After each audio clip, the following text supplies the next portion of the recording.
This is called The Legend of the Zombie Chupacabra. In the days of the long ago, there was a sleepy old town in a sleepy part of Texas that happened to be on the border of a sleepy Mexican town in a sleepy part of Mexico. The citizens pretty much kept to themselves and no one seemed to mind the quiet. The town was managed by a tired old sheriff who usually drank most afternoons. But being the casual folk he was, he never let his drinking be limited to such things as afternoons. And to be quite honest, if he wasn't drinking, he was probably sleeping. But as the way it goes in all sleepy towns, something happens that wakes them up. Sometimes it's a storm, sometimes it's bandits, sometimes it's even a new hooker down at the saloon that's learned some fancy new trick called missionary or something. But I'm not one to preach. No, sleepy towns seem to come across things that go unnoticed in bigger cities.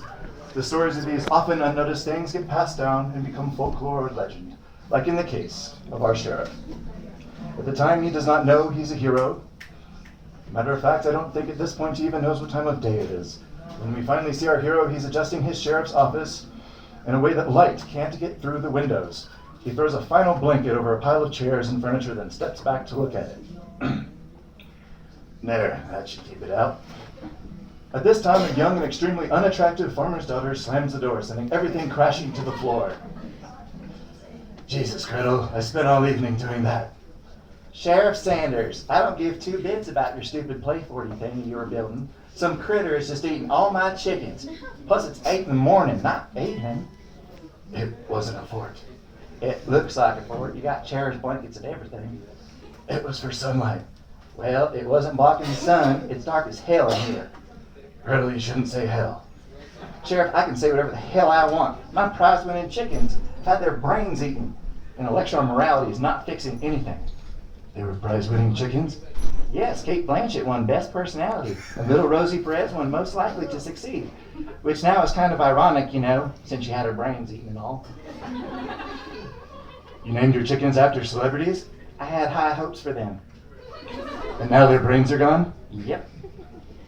They have small brains, too. I know, right? Must have taken all 20 of them to even get full. Sounds like a chupacabra. Must have made its way over from that dirty Mexican town.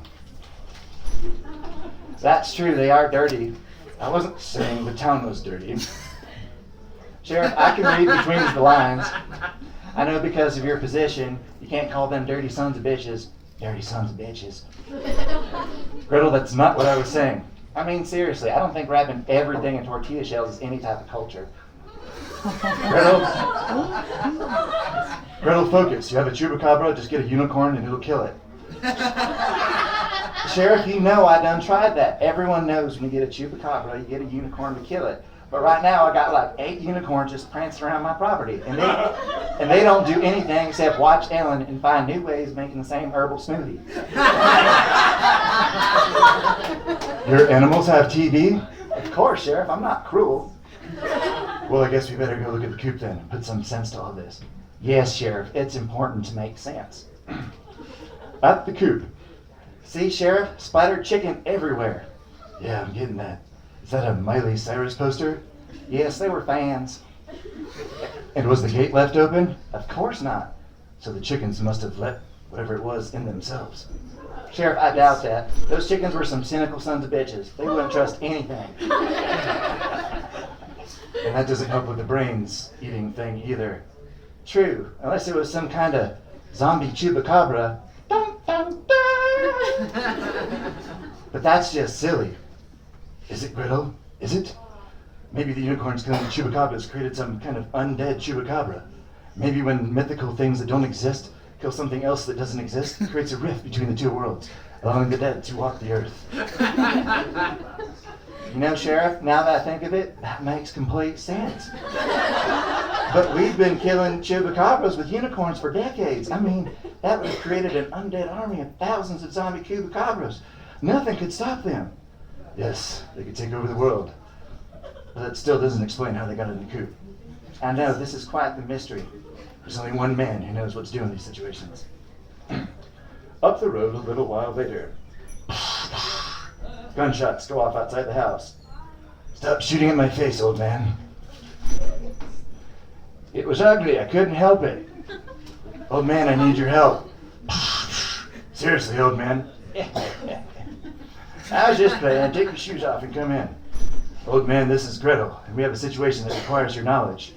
Hi, how do you do? The old man puts his hand out, and when he sees how ugly he is, he immediately pulls it back. Jesus, you're ugly. I know. My daddy said my sister got all the good looks. Well, where's your sister? I killed her on account of her good looks. I see. So what's the problem? Old man, we seem to have a zombie chupacabra situation. They ate my chicken's brains. Even Kate Blanchett? Yes, even her. Damn shame. She had a good personality. Yes, but we can't figure out how the zombie chupacabras got in the coop. My chickens would never just let some undead creature in the front door without good reason. Sounds to me like you need to have an old-fashioned stakeout. Tonight the two of you dress up like chickens and wait it out in the coop. When the critter comes to the door, you'll have your answer. I don't know, old man. That sounds crazy. Crazy, yes, but crazy enough to work. Thanks, old man. Later that night. I don't feel like a chicken. Do you think they'll know? Do I think the made-up zombie chupacabras will know we're just pretending to be chickens?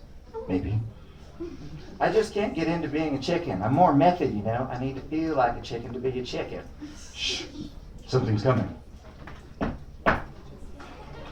A 1-foot-tall undead critter shows up at the door with short-cut hair that's black, that used to be blonde and short and curly. Who goes there? Hey, kid, party in the USA.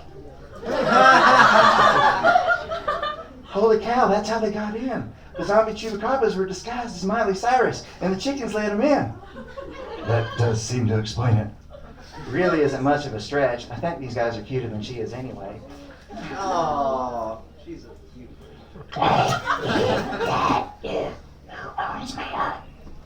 You can't come in. I didn't even like that song. Can't be tamed. What? No, it's got a point. That song wasn't half bad. Okay, you're not even trying anymore. You can never come in. You keep distracting it. I'm gonna go around back and sneak up on it. Okay, Sheriff, but don't take all day. She only had a few singles that are relevant anymore. Sheriff sneaks around back, and we hear a lawnmower start up. Gretel speaking to the chupacabra. So are you doing the acting thing now, or the trampy on Hollywood thing, or, you know, what? American Idol judge. Well, it is kind of the last stop on the I used to be someone train. Maybe we'll hang out. Lawnmower shuts off. That ought to take care of it for now. Good thing, too. I never have much to say to these celebrity types. You say goodnight. Say goodnight to their careers, or cultural relevance, or to the people listening to the story. Oh, them. Yeah, I forgot. Good night, everyone. And all was quiet again in the sleepy town in Texas. Until a herd of zombie chupacabras invade the town, destroying everything in its path. Because no one escapes in a zombie story, at least a proper one, where zombies don't fall in love, listen to 80s music, and have catchy inner monologue.